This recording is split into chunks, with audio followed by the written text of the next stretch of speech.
غسل بھی نہیں ہوگا، وضو بھی نہیں ہوگا ناپاک ہونے کی وجہ سے، نماز اگر ہم نہ پڑھیں گے تو کچھ نہیں ملے گا۔ اس سلسلہ میں اللہ کے پیارے نبی علیہ السلام نے فرمایا کہ جب تم وضو کرنے لگو تو سرکار فرماتے ہیں کہ مسواک کر لیا کرو، مسواک کر لیا کرو۔ جب تم مسواک کرتے ہو، نماز کے لیے کھڑے ہوتے تو فرشتے تمہارے پیچھے کھڑے ہوتے ہیں اور قرآن کو سنتے ہیں، اور ان کو لذت اتنی محسوس ہوتی ہے کہ قرآن پڑھنے والے کے منہ کے اوپر اپنا منہ رکھتے ہیں اور قرآن جو اس کی زبان سے نکلتا ہے اور وہ قرآن جو ہے فرشتوں کی غذا بنتا چلا جاتا ہے، اس کے پیٹ میں چلا جاتا ہے۔ فرمایا فتح کے افواہ حق قرآن، قرآن کے لیے اپنے منہ کو صاف پاک صاف رکھا کرنا۔ میرے دوستوں کی سوا کرنے سے ایک تو وضو ختم ہو جاتی ہے، پاکیزگی ہوتی ہے، دوسرا یہ ہے اللہ تعالیٰ کی رضا حاصل ہوتی ہے۔ وہ مسواک کرنے والا جب دنیا سے جائے گا اللہ تعالیٰ کی رحمت اور برکت کے صدقے سے اس کو کلمہ نصیب ہوتا چلا ہے۔ تو مسواک کرنے سے سرکار دو عالم السلام فرماتے ہیں فضل الصلاۃ بالسواک علی الصلاۃ بغیر سواک صاحب نظیفہ، کہ اگر تم وضو کر کے آئے مسواک تم نے نہیں کی تو یہ سمجھو کہ آپ نے کو ایک نیکی ملی ہے، 100 نیکی ملی ہے۔ اگر وضو کر کے مسواک کر کے پڑھتے ہو تو آپ کو 70 گنا زائد ثواب ملے گا، 7,000 نیکی ملے گی، 7,000۔ یہ عام روٹین کے اندر ہے۔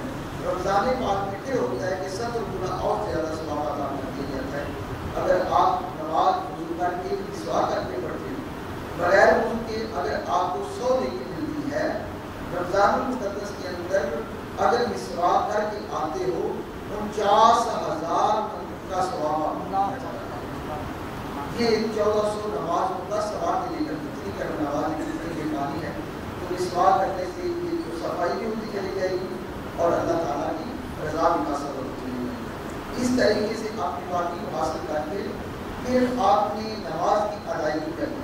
آج کل ہمارا ایک بہت بڑا مسئلہ ہے، ہمیں یہ نہیں پتہ ہوتا کہ نماز کن چیزوں سے ٹوٹتی ہے، کن چیزوں سے نہیں ٹوٹتی، سجدہ صاحب کب کرنا ہے کب نہیں کرنا۔ تو اس ضمن میں یہ بات یاد رکھیں، نماز کے اندر کچھ فرائض ہیں، کچھ واجبات ہیں، 16 واجبات ہیں، 7 جو ہے فرائض ہیں۔ فرض اگر چھوٹ جائے جان بوجھ کر یا نہ جانے کی وجہ سے نماز ہوگی ہی نہیں۔ اگر واجب چھوٹ جائے نہ جانے کی وجہ سے بھولنے سے تو آپ سجدہ صاحب کریں گے تو نماز کی ادائیگی ہو جائے گی۔ اگر جان بوجھ کر واجب کو چھوڑیں گے تو آپ کی نماز نہیں ہوگی۔ سجدہ صاحب واجب کے ترک کرنے سے، ترک ہونے سے اور فرائض کے اندر تاخیر ہو جانے سے سجدہ صاحب واجب ہوتا ہے۔ تو نماز کے اندر فرائض کون سے ہیں؟ تکبیر تسلیمہ کی جائے، کھڑے ہو کر نماز پڑھی جائے اور اس کے بعد رکوع کیا جائے، قرآن پاک پڑھا جائے، رکوع کیا جائے، سجدہ کیا جائے اور آخری وعدہ جو ہوتا ہے اتحیات بیٹھنا، یہ فرائض میں سے۔ ان فرائض کی تاخیر ادائیگی کے اندر اگر تاخیر ہو جائے تو سجدہ صاحب واجب ہوگا۔ بالفرض مثال کے طور پر پہلی رکعت آپ نے پڑھی ہے تو آپ کو آپ کے ذہن میں آیا کہ یہ دوسری رکعت ہے، آپ بیٹھے تھوڑا سا بیٹھے تو آپ کو یاد آ گیا میں نے تو یہ پہلی رکعت ہے دوسری ابھی پڑھنی ہے، تو اب دوسری رکعت کے اندر کھڑا ہونا فرض تھا تو اس کے فرائض کے اندر تاخیر ہوئی ہے، تاخیر سے تمہارا سجدہ صاحب آئے۔ سجدہ صاحب فرائض کی تاخیر کے ساتھ اور واجب کے ترک ہونے کے ساتھ ہوتا ہے۔ اور واجبات کون سے ہیں؟ یادگی تشریح پڑھنا یہ واجب ہے، اور اس کے بعد فوراً متصل قرآن کا پڑھنا یہ واجب ہے، اور کم از کم 3 رکعتیں ہوں یہ پڑھنا واجب ہے، اور رکوع سے کھڑے ہونا قومہ جو ہے یہ کرنا یہ بھی واجب ہے، اور 2 سجدوں کے درمیان بیٹھنا یہ بھی واجب ہے، اور اس کے بعد یہ تشہد جو ہوتا ہے 3 رکعتوں اور 4 رکعتوں والی نماز میں پہلا اتحیات یہ واجب ہے، اور 2 رکعتوں والی میں آخری جو ہے وہ فرض ہے، اور اس کے اندر تشہد پڑھنا یہ بھی کیا ہے واجب ہے۔ اور ظہر اور عصر کی نمازوں کے اندر بلند آواز سے نہ پڑھنا یہ بھی واجب ہے، اور دوسری نمازوں کے اندر قرات بلند آواز سے کرنا یہ بھی واجب ہے۔ اور مقتدی حضرات جو ہیں امام کے پیچھے کسی قسم کی قرات نہیں کریں گے، قرآن نہیں پڑھنا، قرآن کے بارے میں جب قرآن پڑھا جائے تو اس کو خاموشی کے ساتھ سنو، اور اللہ کے پیارے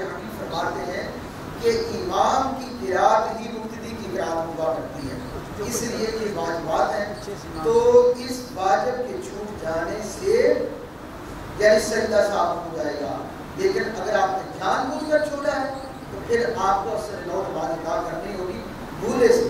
لیکن فرض جو ہے یہ چاہے بھولے سے ہو چاہے جان بوجھ کر ہو، اگر چھوٹ گیا ہے سجدہ صاف کرنے سے بات نہیں بنے گی، بلکہ آپ کو نماز کو اثر نو شروع کرنا ہوگا. اس سلسلے میں یہ بات ذہن کے اندر رکھنی ہے کہ یہ واجبات کی چیزوں کا جاننا ضروری ہے. لیکن ہمیں اس چیز کا علم نہیں جس کی وجہ سے نماز کے فجوز و برکات اس کی روحانیت ہمیں ملتی نہیں.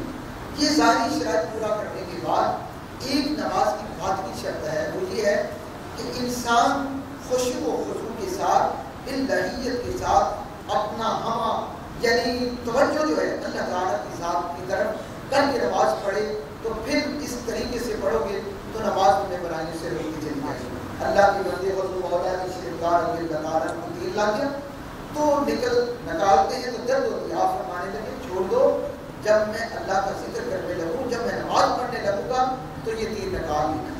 یعنی اتنی خشیت کے ساتھ، اتنے خشوع کے ساتھ، اتنی للہیت اور یکسوئی کے ساتھ وہ نماز پڑھتے تھے. تصور الہی اس قدر ہوتا تھا کہ کھڑے ہوتے تیر نکال لیا جاتا ہے، آپ کو تصور تک نہیں ہوتا، احساس تک نہیں ہوتا.